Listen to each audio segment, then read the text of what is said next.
शीर्षक है, थीम है, जो टॉपिक है वचन का, वो है परमेश्वर की योजना। परमेश्वर की हमारे जीवन से योजना, या कह सकते हैं प्लान्स ऑफ द लॉर्ड। और जब हम कभी भी परमेश्वर की योजना के बारे में सुनते हैं तो एक वचन जो है हमारे दिमाग में ज़रूर आता है। जब कभी परमेश्वर की योजना की बात होती है, परमेश्वर के प्लान्स की बात होती है, क्या योजना है मेरे जीवन से परमेश्वर की, क्या प्लान्स है मेरे जीवन से परमेश्वर के, जब कभी योजना की बात होती है तो एक वचन जो है वो हमेशा हमारे दिमाग में आता है, वो है यिर्मयाह 29:11।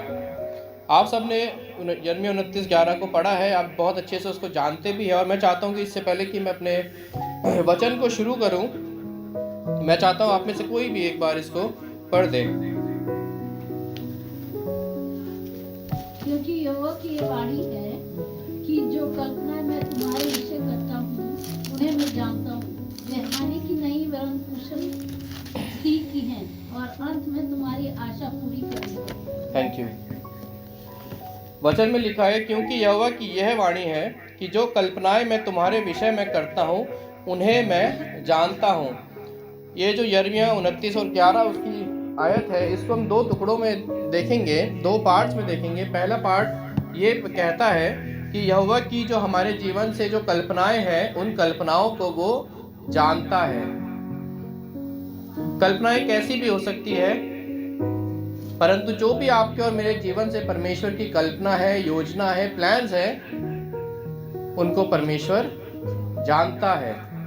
और दूसरा भाग है, वे हानि की नहीं वरन कुशल ही की है और अंत में तुम्हारी आशा पूरी करूंगा। यहाँ पे एक शब्द आया है, अंत।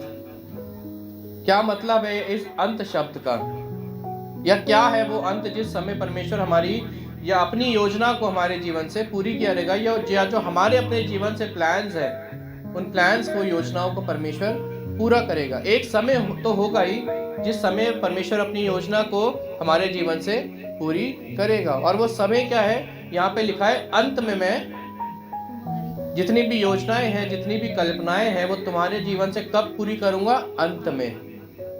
अंत क्या है, कौन सा समय है जिसको यहाँ पे अंत कहा गया है, या कौन डिसाइड करेगा कि वो कौन सा समय है जो अंत कहलाता है? क्या हम अब डिसाइड करेंगे? क्या हम अपने जीवन से निर्णय ले सकते हैं कि परमेश्वर किस समय पे हमारे जीवन में अपनी योजनाओं को पूरा करेगा? क्या हम परमेश्वर को बोल सकते हैं, परमेश्वर ये अंत आ चुका है, आप अपनी योजनाओं को हमारे जीवन से पूरी करें? क्योंकि एक एक शब्द जो वचन में लिखा गया है वो सत्य है और हमें गंभीरता से लेने की जरूरत है। ये हर एक शब्द जो वचन में लिखा गया है उसका कोई ना कोई मतलब है। हर एक शब्द जो वचन में लिखा गया है वो हमारी बेनिफिट के लिए लिखा गया है, या हमसे वो हर एक शब्द जो लिखा गया है वो हमसे कुछ ना कुछ बोलना चाहता है या हमें कुछ बताना चाहता है। पहला भाग क्या है, जो भी कल्पनाएं मैं तुम्हारे जीवन से करता हूं उन्हें मैं जानता हूं। परमेश्वर कहता है कि जो भी कल्पनाएं मैं तुम्हारे जीवन के लिए करता हूं, या जो भी कल्पनाएं तुम अपने जीवन के लिए करते हो, उन्हें मैं जानता हूं। मेरे से कोई भी कल्पनाएं छुपी नहीं है। तुम्हारी हर एक सोच जो अपने दिमाग में सोचते हो अपने बारे में, अपने भविष्य के बारे में, तुम जो भी प्लान्स बनाते हो वो मेरे से छुपा नहीं है। हर एक योजना, हर एक प्लान्स को मैं जानता हूं। और एक समय आएगा जिसे अंत कहते हैं, उस समय पे मैं उन सारी योजनाओं को, कल्पनाओं को पूरी कर दूंगा।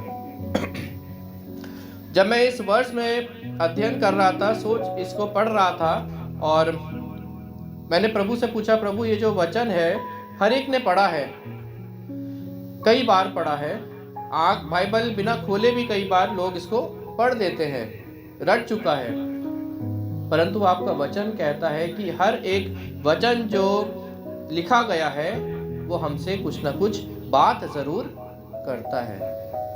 जब मैं इस वचन को पढ़ रहा था तब मैंने देखा, पवित्र आत्मा ने मुझे बताया कि इतना आसान नहीं है चीजें, या इतना आसान नहीं है कि हम इस वचन को पढ़ लेंगे कि परमेश्वर जो हमारे लिए योजनाएं करता है उसे वो जानते हैं और अपने जीवन से पूरी कर देगा। इतनी सरल नहीं है चीजें। जितना सरल हम इस वचन को लेते हैं उतना आसान या इतना सरल ये वचन नहीं है। बहुत सारी गंभीरता इस वचन में छुपी हुई है। और जब प्रभु ने मुझे, पवित्र आत्मा ने मुझे इस वचन के द्वारा सिखाया कि क्या पवित्र आत्मा मुझे बताया है, मैं आपके सामने बताऊंगा कि क्या सही मतलब है इस वचन का। हो सकता है कि आप लोग जब इस वचन को पढ़ेंगे तो आप कुछ और सोचेंगे, जो मैं बताऊंगा वो नहीं, पवित्र आत्मा आपको कुछ और बताएगा। हर एक से वो अलग प्रकार से बातें करता है। आज जो पवित्र आत्मा ने मुझसे बातें करी इस वचन को जब मैंने पढ़ा, तो मैं आप सबके सामने बांटना चाहूँगा कि क्या पवित्र आत्मा ने मुझे बताया जो मुझे ज़रूरी है कि मैं यहाँ पे बताऊँ। जब मैं परमेश्वर की योजना के बारे में मनन कर रहा था तो परमेश्वर ने मेरे दिमाग में एक पुरुष के बारे में डाला, और परमेश्वर ने बोला, पवित्र आत्मा ने मुझे बोला कि जब योजना की बात होती है तो जिस पुरुष, जिस व्यक्ति के बारे में आज मैं आपको बताऊंगा, जिस व्यक्ति का उदाहरण देके मैं आपको इस वचन को, जो यिर्मयाह 29:11 है, एक व्यक्ति का उदाहरण लेके मैं आप सबके सामने इस वचन को बताना चाहूँगा कि कैसे परमेश्वर योजनाओं को जानता है और कैसे वो अंत में पूरा करता है, वो अंत क्या होता है और कब वो अंत आता है। और वो पुरुष है जिसका आज मैं उदाहरण देके आपको, जिसके जीवन से हम सीखेंगे कि सच में ये वचन कैसे काम करता है, और वो पुरुष है यूसुफ। मेरे साथ निकालिए उत्पत्ति की पुस्तक, उसका 37वां अध्याय, उसका 1 से 4 कोई पढ़ दीजिए। उत्पत्ति उसका 37, उसका 1 से 4।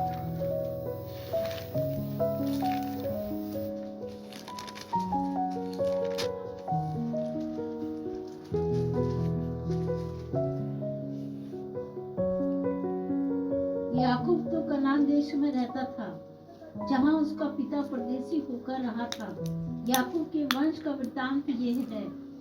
यूसुफ 17 वर्ष का होकर अपने भाइयों के संग भेड़ बकरियों को चराता था, और वह लड़का अपने पिता की पत्नी बिल्हा और जिल्पा के पुत्रों के संग रहा करता था, और उसकी बुराइयों का समाचार अपने पिता के पास पहुंचाया करता था।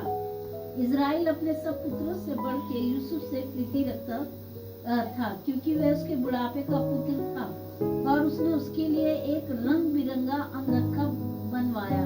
परंतु जब उसके भाइयों ने देखा कि हमारा पिता हम सब भाइयों से अधिक उसी से प्रीति रखता है, तब वे उससे बैर करने लगे और उसके साथ ठीक से बात भी नहीं करते थे। हालेलुया। अब यहाँ पे एक व्यक्ति है जिसका नाम याकूब है। याकूब के 12 बेटे थे, जिसमें से एक का नाम यूसुफ है, बाकी के 11 बेटे थे। वचन में लिखा है कि यूसुफ याकूब का सबसे छोटा बेटा था, जिस वजह से वो उसको सबसे ज़्यादा प्यार और लाड प्यार करता था, क्योंकि वो उसका सबसे छोटा बेटा था। और दूसरा कारण यूसुफ को सबसे ज़्यादा प्यार करने का ये था कि उसके जो बाकी के 11 बेटे थे, जब वो अपनी भेड़ बकरियों को चराने जाते थे तो यूसुफ की जिम्मेदारी ये थी, यूसुफ का काम ये था कि वो जो उनके भाइयों की बुराइयां जो है या गलत काम जो उसके भाई करते हैं, उस दौरान जब वो भेड़ बकरियों को चराते हैं या किसी भी समय जब वो गलत काम करते थे, तो यूसुफ का काम था वो कामों के बारे में अपने पिता को आके बताना। उसकी इंटेंशन कुछ गलत नहीं थी, वो अपने भाइयों से नफरत नहीं करता था, चिढ़ता नहीं था। उसके दिमाग में ये नहीं था कि अगर मैं अपने पिता को उनकी बातें बताने जाऊंगा तो मेरा पिता उनको मारेगा, उनको धुतकारेगा और मुझसे ज़्यादा प्यार करेगा। परंतु वो अपने पिता को इन सारी बातों के, बुराइयों के बारे में इसलिए बताता था क्योंकि वो चाहता था कि उनके भाई उन बुराइयों से फिर जाए। उनके भाई जो बाकी के 11 भाई थे, वो चाहता था कि वो अपनी बुराइयों को छोड़ के परमेश्वर के पीछे मुड़ जाए, जिसके पीछे वो चलता था यूसुफ। और इस वजह से उसके बाकी के जो 11 भाई थे उससे बहुत चिढ़ना शुरू कर दिया था। पहला कारण था क्योंकि उसका पिता उनसे सबसे ज़्यादा प्यार करता था यूसुफ से, क्योंकि वो सबसे छोटा था। और दूसरा कारण ये था कि वो अपने भाइयों की बुराइयों की बातें, जो गलतियां वो करते थे, बुराइयां वो करते थे, वो अपने पिता को आके बताता था। इस वजह से यूसुफ के भाई उससे चिढ़ा करते थे। समय बीतता गया। एक समय ऐसा आया कि यूसुफ को परमेश्वर ने सपने दिखाए, स्वप्न दिखाए यूसुफ को। और वो स्वप्न क्या थे, आज मैं कुछ वचन आपको ज़्यादा पढ़ने के लिए दूंगा, इसलिए मैं चाहता हूँ कि आप जल्दी जल्दी उनको पढ़ें। इसी का 5 से 11 तक कोई पढ़ दीजिए। यूसुफ ने एक स्वप्न देखा और अपने भाइयों से उसका वर्णन किया, तब वे उससे और भी द्वेष करने लगे। उसने उनसे कहा, जो स्वप्न में देखा है उसे सुनो। हम लोग खेत में फूले बांध रहे हैं और क्या देखता हूँ कि मेरा फूला उठकर सीधा खड़ा हो गया। तो तुम्हारे फूलों से मेरे फूलों को चारों तरफ से घेर लिया और उसे दंडवत किया। तब उसके भाइयों ने उससे कहा, क्या सचमुच तू हमारे ऊपर राज्य करेगा, या क्या सचमुच तू हम पर प्रभुता करेगा? इसलिए वे उसके सपनों और उसके बातों के कारण उससे और भी अधिक बैर करने लगे। 11 तक। फिर उसने एक और स्वप्न देखा और अपने भाइयों से उसका भी यूं वर्णन किया, सुनो, मैंने एक स्वप्न देखा है कि सूर्य, चंद्रमा और 11 तारे मुझे दंडवत कर रहे हैं। इस स्वप्न पर उसने अपने पिता और भाइयों से वर्णन किया। तब उसके पिता ने उसको डांट कर कहा, ये कैसा स्वप्न है जो तूने देखा है? क्या सचमुच में तेरी माता और तेरे भाई सब तेरे आगे भूमि पर गिरकर दंडवत करेंगे? उसके भाई उससे ढाक करते थे, पर उसके पिता ने उसके उस वचन को स्मरण रखा। हालेलुया। अब यहाँ पे परमेश्वर ने यूसुफ को 2 सपने दिखाए। दोनों सपनों में एक चीज कॉमन होती है कि यूसुफ के जो भाई थे वो उसको दंडवत कर रहे हैं। इसको जो दूसरा भाग है, इसमें 9वीं आयत में लिखा है कि स्वप्न देखा कि सूर्य, चंद्रमा और 11 तारे मुझे दंडवत कर रहे हैं। 11 तारों से मतलब था उसके 11 भाई। परमेश्वर ने यूसुफ को सपने दिखाए 2। परमेश्वर की योजना पर यूसुफ के जीवन में परमेश्वर ने अपनी योजना को सपनों के द्वारा बताया कि परमेश्वर की यूसुफ के जीवन से क्या योजना है या क्या कल्पना है। और परमेश्वर ने यूसुफ को दिखाया 2 सपनों में एक ही चीज दिखाई कि उसके जो भाई हैं वो उसको दंडवत कर रहे हैं। और उसने ईमानदारी से अपने भाइयों को और अपने पिता को जाके वो सपनों को बता दिया। अभी तक उनके भाई जो उससे नफरत करते थे, चिढ़ते थे, अब वो जलन रखने लगे,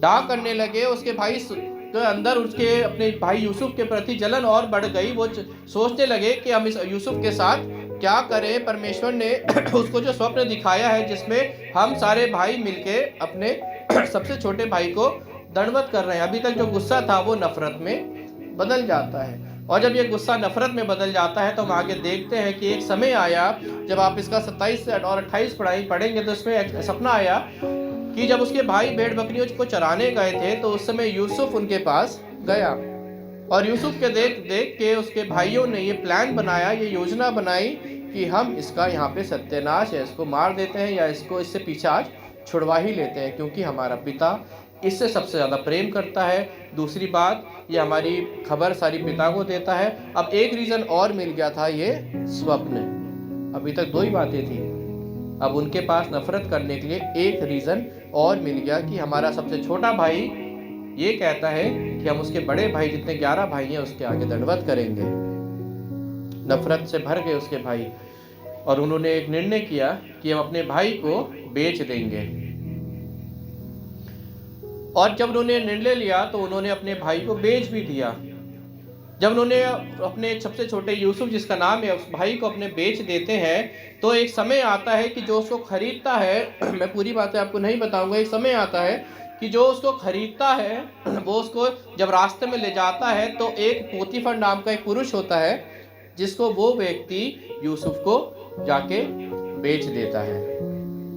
वो यूसुफ जो अपने पिता का लाडला था, वो यूसुफ जिसको परमेश्वर ने ये दर्शन दिखाया था, अपनी योजना बताई थी कि तेरे आगे तेरे भाई दंडवत करेंगे, वो यूसुफ जो अच्छे काम करता था, ये सोचता था कि मेरे भाई बदल जाएं, वो परमेश्वर के रास्ते पे चले, अपनी बुराइयों को छोड़ के परमेश्वर के रास्ते पे चले, उसका अंजाम क्या होता है?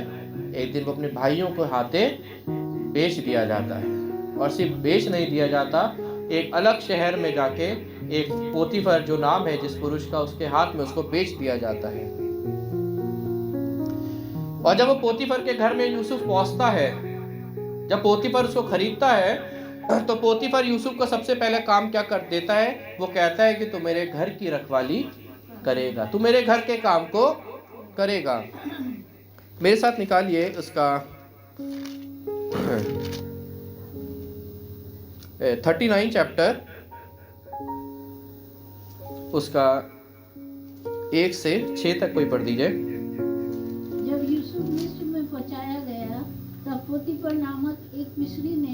फिरौन का हाकिम और अंगरक्षकों का प्रधान था, उसको इस्माइलियों के हाथ से जो उसे वहां ले गए थे मोल लिया। यूसुफ अपने मिस्री स्वामी के घर में रहता था और यहोवा उसके संग था, इसलिए वह भाग्यवान पुरुष हो गया। और यूसुफ के स्वामी ने देखा कि यहोवा उसके संग रहता है और जो वह काम करता है उसको यहोवा उसके हाथ से सफल कर देता है। तब उसकी अनुग्रह की दृष्टि उस पर हुई और वह उसकी सेवा टहल करने के लिए नियुक्त किया गया।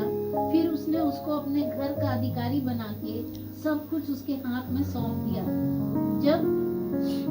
जब से उसने उसको अपने घर का और अपनी सारी संपत्ति का अधिकार बनाया, तब से यहोवा यूसुफ के कारण उस मिस्री के घर पर आशीष देने लगा।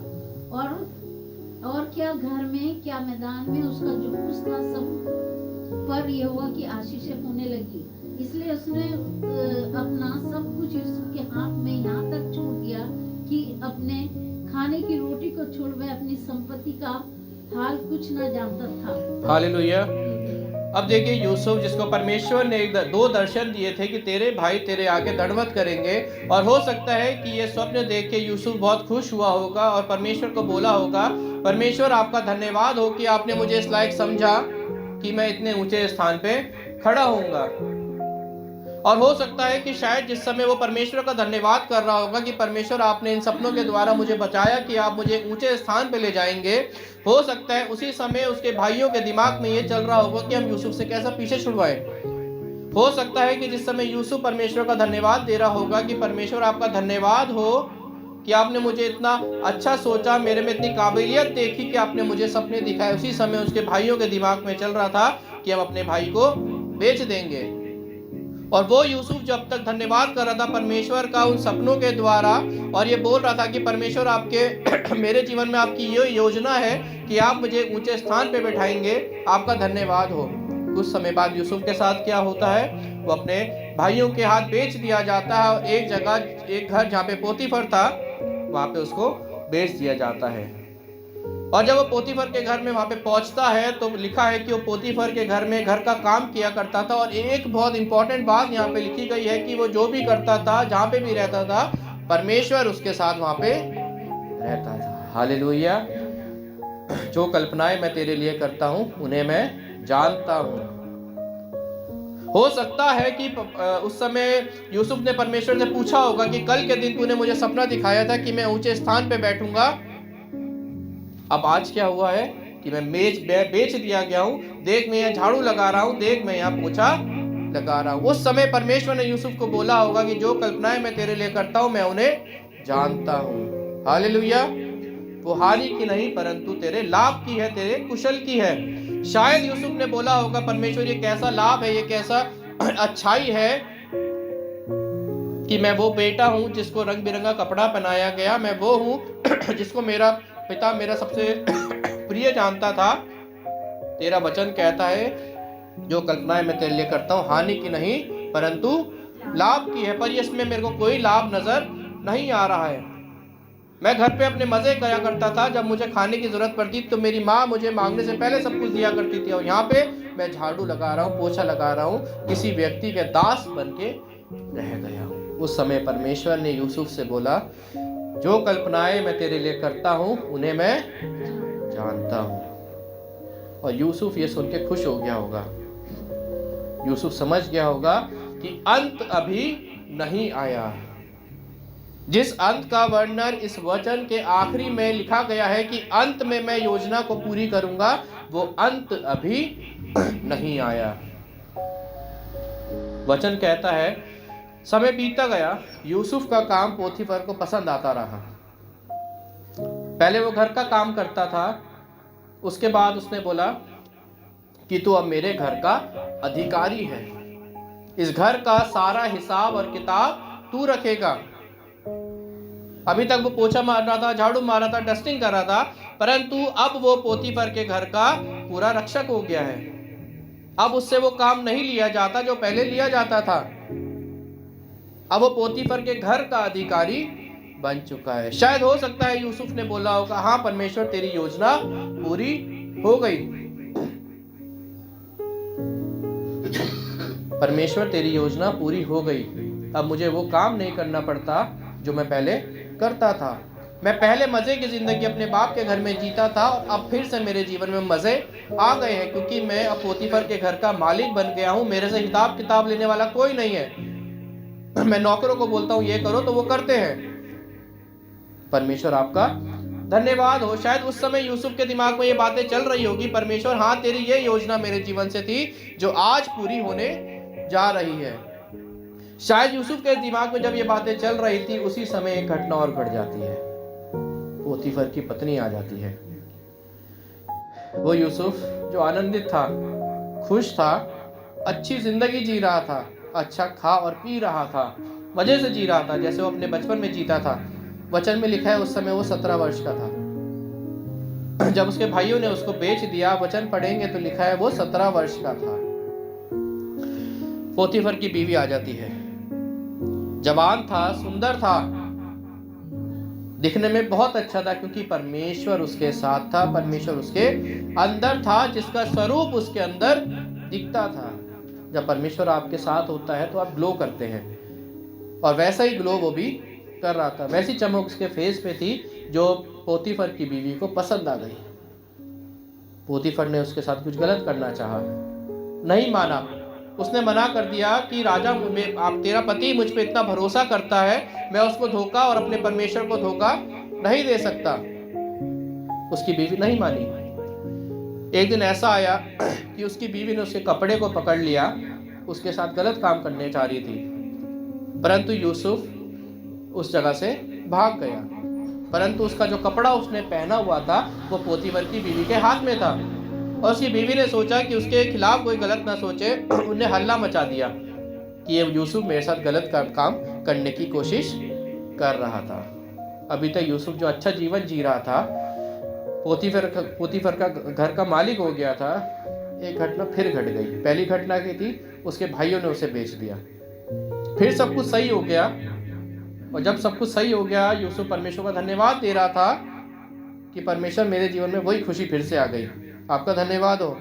एक घटना फिर घट गई। ध्यान से समझिएगा, ध्यान से सुनिएगा कि परमेश्वर कैसी अपनी योजनाओं को पूरा करता है। पोतीफर की बीवी ने सबको बुलाया, बोला कि ये जो यूसुफ है मेरे साथ गलत करना चाह रहा था। उसका पोतीफर आता है, वो कहता है कि इसको जेल में डाल दो। जो कल्पनाएं मैं तेरे लिए करता हूं वो हानि की नहीं है परंतु लाभ की है, और उनको मैं जानता हूं। यूसुफ बोल रहा था कि जब मैं अपने पिता के घर में था तब तूने अपनी कल्पनाएं स्वप्नों के जरिए मेरे को बताई कि मेरे भाई मेरे को दंडवत करेंगे। उसके बाद बेच दिया जाता है। उसके बाद फिर सब कुछ सही होता है जब वो पोतीफर के घर का मालिक बन जाता है। उसके बाद फिर उसकी पोतीफर की बीवी आती है, सब कुछ बिगड़ जाता है, जेल में डाल दिया जाता है। और जब वो जेल में डाल दिया जाता है, वचन में लिखा है परमेश्वर उसके साथ था। हालेलुया। परमेश्वर ने कहा है जो कल्पनाएं मैं तुम्हारे लिए करता हूँ वो हानि की नहीं परंतु मैं नाश की नहीं परंतु कुशल की है, उन्हें मैं जानता हूँ। मेरे प्रिय, वचन बताता है कि आज हमारे जीवन में कितने भी उतार और चढ़ाव क्यों ना आ जाए, परमेश्वर से कुछ भी छिपा नहीं है। अगर आज हम हंसते हैं तो परमेश्वर जानता है, आज अगर हम रोते हैं तो भी परमेश्वर जानता है। किस वजह से हंसते हैं ये भी परमेश्वर जानता है, किस वजह से रोते हैं ये भी परमेश्वर जानता है। उससे कोई भी चीज छिपी नहीं है। जब पोतीफर को जेल में डाल दिया गया, लिखा है वहां पे वो जेल में, वहां पे भी सब लोगों के सपनों के जवाब उत्तर वहां पे दिया करता था, क्योंकि परमेश्वर उसके साथ था। और परमेश्वर की जो योजना थी, जो कल्पना थी, वो अभी तक पूरी नहीं हुई थी। जब उसको जेल में डाल दिया गया, जब उसके जीवन में निराशा आ गई, तो उसने परमेश्वर को फिर बोला होगा, परमेश्वर मैं जानता हूं कि अभी भी तेरी योजना मेरे जीवन से पूरी नहीं हुई। इसका मतलब है वो ने बोला होगा, परमेश्वर अभी वो अंत नहीं आया है। Hallelujah, hallelujah.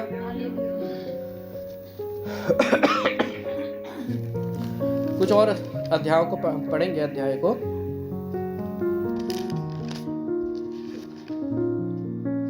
41 निकालिए इसका, 41, 39 से 44 तक पढ़ दीजिए। 41 का 39 से 44। फिर फिरौन ने यूसुफ से कहा, परमेश्वर ने जो तुझे इतना ज्ञान दिया है कि तेरे तुल्य कोई समझदार और बुद्धिमान नहीं, इस कारण तू मेरे घर का अधिकारी होगा और तेरी आज्ञा के अनुसार मेरी सारी प्रजा चलेगी। केवल राजगद्दी के विषय में तुझसे बड़ा ठहरूंगा। फिर फिरौन ने यूसुफ से कहा, सुन, मैं तुझको मिस्र के सारे देश के ऊपर अधिकारी ठहरा देता हूँ। तब फिरौन ने अपने हाथ से अंगूठी निकालकर यूसुफ के हाथ में पहना दी और उसको बढ़िया मलमल के वस्त्र पहनवा दिया और उसके गले में सोने की चेन की जंजीर डाल दी और उसको अपने दूसरे रथों पर चढ़वाया और लोग उसके आगे आगे ये प्रचार करते चले कि घुटने टेक कर दंडवत करो। और उसने उसको मिस्र के सारे देश के ऊपर प्रधानमंत्री ठहराया। फिर फिरौन ने यूसुफ से कहा, फिरौन तो मैं हूँ, पर सारे मिस्र देश में कोई भी तेरी आज्ञा के बिना हाथ पाँव ना हिलाएगा। तब फिरौन ने यूसुफ का नाम शापनत पानेह रखा और ओन नगर के याजक पोतीफेरा की बेटी असनत से उसका विवाह करा दिया और यूसुफ सारे मिस्र देश में दौरा करने लगा। Hallelujah, hallelujah. जो कल्पनाएं मैं तुम्हारे विषय में करता हूँ उन्हें मैं जानता हूँ, वो हानि की नहीं परंतु कुशल की है और अंत में मैं उनको पूरी करूँगा। हालेलुया। वो यूसुफ जो जेल में डाल दिया गया था सिर्फ इसलिए कि उस पर झूठा इल्जाम पोतीफर की पत्नी ने लगाया था कि ये मेरे साथ गलत काम करना चाह रहा है। तो जब वो जेल में डाल दिया गया, वचन में लिखा है कि वो वहाँ पे भी उस काम को कर रहा था जो परमेश्वर ने उसको सिखाया था या जो उसको बता रहा था। वहाँ पे भी वो उन बंदियों के स्वप्नों के जवाब उनको दे रहा था और परमेश्वर उससे वहाँ पे वो काम इसलिए करवा रहा था क्योंकि इसके पीछे भी परमेश्वर की उससे कुछ योजना थी। मैं मानता हूँ, शायद मैं सोचता हूँ कि वो ये चीज़ें उसको वहाँ पे सिखा रहा था क्योंकि वो परमेश्वर को इससे एक बड़ा काम लेना था, करवाना था। जब वो जेल में डाल दिया गया तो 2 कैदी वहाँ पे गए थे। आप पढ़ेंगे तो उसमें लिखा है वो राजा के कुछ काम करने वाले थे। जब उन दोनों को उस जेल में डाल दिया जाता है जहाँ पे यूसुफ था, तो वो दोनों वहाँ पे सपनों को देखते हैं। यूसुफ उन दोनों के सपनों को जवाब वहाँ पे देता है परमेश्वर की सामर्थ से, परमेश्वर के सिखाने के द्वारा वो काम वहाँ पे करता है। और एक समय ऐसा आता है कि फिरौन का जो राजा था, जो फिरौन था, एक दिन ऐसा होता है कि वो कुछ सपनों को देखता है और जब वो सपनों को देखता है कोई भी उन सपनों का अर्थ नहीं बता पाता और तब उसको पता चलता है कि जेल में यूसुफ नाम का एक व्यक्ति है जो सपनों के सही सही जवाब को बताता है। राजा को इसलिए पता चला क्योंकि वो काम वहां पे कर रहा था, वो काम इसलिए कर रहा था क्योंकि परमेश्वर यूसुफ को इस बड़े काम के लिए वहां पे तैयार कर रहा था। हालेलुया। और जब उस राजा को पता चला तो राजा ने यूसुफ को बुलवा लिया कि अब तू मेरे सपनों का जवाब दे। और जब यूसुफ उसके राजा फिरौन के सपनों का जवाब देता है तो फिरौन उससे इतना आनंदित होता है, इतना खुश होता है, वो समझ जाता है कि ये काम किसी व्यक्ति का नहीं परंतु ये काम परमेश्वर का है जो ये कर रहा है। Hallelujah, hallelujah. वो यूसुफ जो अपने पिता के घर में आनंदित था, मजे कर रहा था, वहाँ पे भी परमेश्वर का ही काम कर रहा था। अपने पिता ने उसको बताया था कि मेरे अपने जो भाई हैं उनके बारे में मुझे बताया कर ताकि मैं उनको सिखाऊं और उनको परमेश्वर के रास्ते पे मुड़ने के लिए बोल दूं। ये बातें उसके भाइयों को पसंद नहीं आई। उसके भाइयों ने उसको बेच दिया, पोतीफर के घर पहुंचा। पोतीफर ने उसको सम्मान दिया, आदर दिया, एक ऊंचा स्थान दिया। यूसुफ ने परमेश्वर को धन्यवाद दिया कि परमेश्वर तेरी योजना जो तू मेरे लिए करता है वो पूरी हो रही है। पोतीफर की पत्नी आ जाती है, जेल में चला जाता है। वचन कहता है वहां पे परमेश्वर उसके साथ था। वो समझ गया था कि वो जिस अंत का वर्णन इस यिर्मयाह 29:11 में हुआ है वो अंत अभी नहीं आया है। मैं चाहे उठाया जाऊं, चाहे मैं गिर जाऊं, चाहे मैं महल में रहूं, चाहे मैं जेल में रहूं, परमेश्वर मेरे आंसुओं को भी देखता है, परमेश्वर उसको भी देखता है जब मुझे आदर मिलता है। वचन कहता है परमेश्वर उसके साथ साथ, जहाँ कहीं वो जाता था, चाहे जेल में रहता था, महल में रहता था, परमेश्वर उसके साथ रात रहता था, और जहाँ भी वो रहता था परमेश्वर उसको ऊंचे स्थान पे रखता था। पोतीफर के घर में वो ऊंचे स्थान पे था, जेल में गया तो जेल में भी उसको ऊंचा स्थान किया। जब आप पढ़ेंगे तो आप समझ पाएंगे कि जेल में भी उसको ऊंचे स्थान पे रखा गया था। परंतु वो जानता था कि परमेश्वर ने जो सपने मुझे दिखाए हैं, जो परमेश्वर ने अपनी योजना इन सपनों के द्वारा मुझे दिखाई है, वो अभी तक पूरी नहीं हुई। वो बड़ी योजना, वो बड़े प्लान्स जो परमेश्वर के मेरे जीवन से है, वो अभी पूरे नहीं हुए हैं। जेल में डाल दिया जाता है, फिरौन सपने देखता है, उसका जवाब कोई नहीं बता पाता। इतने बड़े शहर में कोई एक व्यक्ति नहीं मिलता जो उसके सपनों के जवाब उसको बता दे। वहां पे भी यूसुफ को बुलाया जाता है। जब यूसुफ उसके स्वप्न दर्शन का जवाब देता है तो वो फिरौन इतना आनंदित होता है, और उसको रिवॉर्ड में क्या मिलता है अभी हमने पढ़ा, वो ऊंचा स्थान जो परमेश्वर ने उससे वायदा किया था, वो ऊंचा स्थान अब उसे मिल जाता है। वो ऊंचा स्थान वो नहीं था जो पोतीफर के घर में उसको मिलता है, वो ऊंचा स्थान वो नहीं था जो उसको जेल में मिलता है, परंतु वो ऊंचा स्थान जिसकी परमेश्वर ने उसको प्रॉमिस करी थी, वो ऊंचा स्थान जो स्वप्नों के द्वारा उसको दिखाया गया था, वो उसको अब मिलता है। हालेलुया। फिरौन कहता है कि इस राज्य का सबसे बड़ा अधिकारी तो मैं हूं, परंतु तू इतना बड़ा अधिकारी मैं तुझे बनाता हूं कि तेरे से बड़ा सिर्फ एक होगा जो मैं हूं। Hallelujah, hallelujah.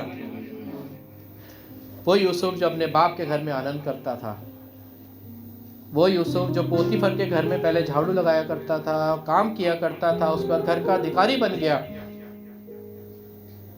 वो यूसुफ जो जेल का अधिकारी बन गया क्योंकि परमेश्वर उसके साथ था, और वो जानता था कि ये सब चीजों में परमेश्वर की कोई योजना है जिसे शायद मैं नहीं जानता, परंतु एक दिन आएगा जब मैं इसको जान लूंगा, जो अभी पूरी नहीं हुई मगर एक समय आएगा जब पूरी हो जाएगी। जब कभी शायद उसको लगता होगा कि मेरी जीवन सही हो रहा है, मेरा जीवन अच्छा हो रहा है, उसी समय उसके साथ कोई ना कोई घटना घट जाया करती थी। परंतु अब समय आ गया कि परमेश्वर की जो योजना थी उसके जीवन से पूरी हो जाती है।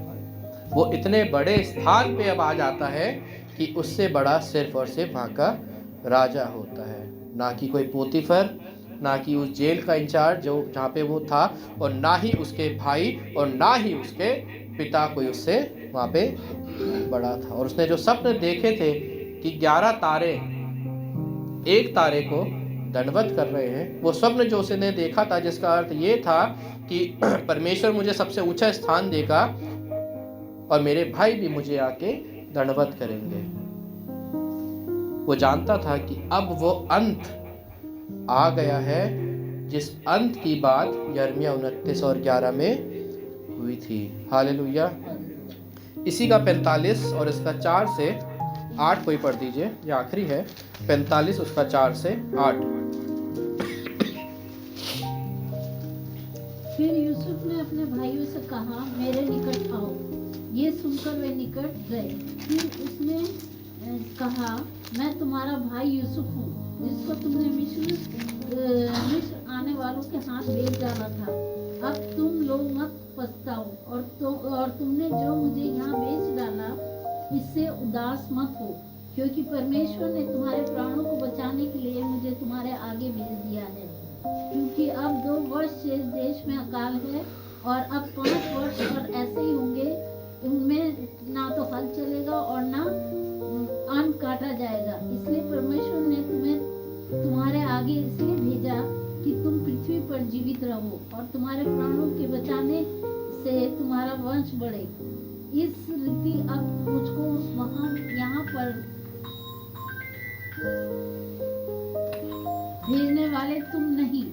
परमेश्वर ही ठहरा और उसी ने मुझे फिरौन का पिता सा और उसके सारे घर का स्वामी और सारे मिस्र देश का प्रभु बना दिया है।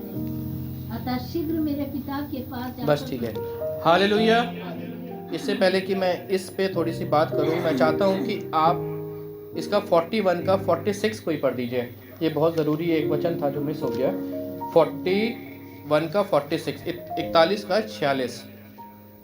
जब यूसुफ मिस्र के राजा फिरौन के सम्मुख खड़ा हुआ तब वह 30 वर्ष का था। वह फिरौन के सम्मुख से निकलकर सारे मिस्र देश में दौरा करने लगा। हालेलुया। मैंने आपको बताया जब यूसुफ को परमेश्वर ने वो स्वप्न दिखाए थे उस समय यूसुफ 17 वर्ष का था। हालेलुया। अब यूसुफ कितने साल का है? 30 साल का। परमेश्वर ने जब उससे वायदे किए थे उस समय यूसुफ 17 साल का था। परमेश्वर ने जब उसको अपनी कल्पनाओं के बारे में बताया, अपनी योजनाओं के बारे में बताया, उस समय यूसुफ कितने साल का था? 17 साल का। और यहाँ पे लिखा है कि जब परमेश्वर ने अपनी कल्पनाएं और अपनी योजनाएं उसके जीवन से पूरी करी, वो कितने साल का था? 30 साल का। कितने साल बाद? 13 साल बाद। हालेलुया। इन 13 सालों में बहुत से कठिन समय से वो यूसुफ गुजरा था। कई निराशाओं से वो यूसुफ वहाँ पे गुजरा था। कई अपमान उसने झेले होंगे, कई बार अपने भाइयों के द्वारा, कई बार पोतीफर के द्वारा, कई बार पोतीफर के दास के द्वारा, पोतीफर की बीवी के द्वारा। उस जेल में कई बार उसने निराशाओं का सामना किया होगा इन 13 सालों में। परंतु वचन कहता है इन 13 सालों में परमेश्वर उसके साथ था, क्योंकि परमेश्वर अपनी योजना को उसके जीवन से पूरी कर रहा था। स्टेप बाय स्टेप वो परमेश्वर अपनी योजना की तरफ यूसुफ को बढ़ाया जा रहा था। परमेश्वर की योजना यूसुफ के ऊंचे स्थान पे करने की थी, ना कि पोतीफर के घर का मालिक बनने की। हालेलुया। 30 साल बाद परमेश्वर अपनी योजना को यूसुफ के जीवन से पूरी करता है। स्वप्न क्या थे कि 11 तारे थे जो एक तारे को यूसुफ के आगे दंडवत करते हैं। जब हमने इसका पढ़ा 45 का 4 से, तो उसमें लिखा है कि जब अकाल पड़ गया तो यूसुफ के भाई और उसके पिता उस महल में आए, उस जगह पे आए जहाँ का वो अधिकारी या राजा कह सकते हैं, राजा से एक लेवल नीचे जो यूसुफ को परमेश्वर ने ठहराया था। हालेलुया। एक समय आता है जब यूसुफ बोलता है कि मैं तुम्हारा वो भाई जिसको तुमने भेज दिया, जिससे तुमने नफरत करी, सिर्फ इसलिए कि मैं तुम्हारी बुराइयों के बारे में अपने पिता को बताता था, इसलिए कि तुम सुधर जाओ। सिर्फ इसलिए तुमने मुझे बेच दिया कि मेरे पिता मुझसे सबसे ज़्यादा प्यार करता था। सिर्फ इसलिए तुमने मुझे बेच दिया कि जब मैंने तुम्हें बताया कि परमेश्वर ने मुझे क्या स्वप्न दिखाए, तुमने इसलिए मुझे बेच दिया। और वो समय, वो सपने जो परमेश्वर ने उसे दिखाए थे, वो आज वहाँ पे पूरे। उसके भाई के पास खाने के लिए खाना नहीं था, उसके पिता के पास खाने के लिए खाना नहीं था। वो उस महल में खाने को मांगने आए थे मेरे प्रियो, जहाँ का राजा कौन था? यूसुफ। हालेलुया।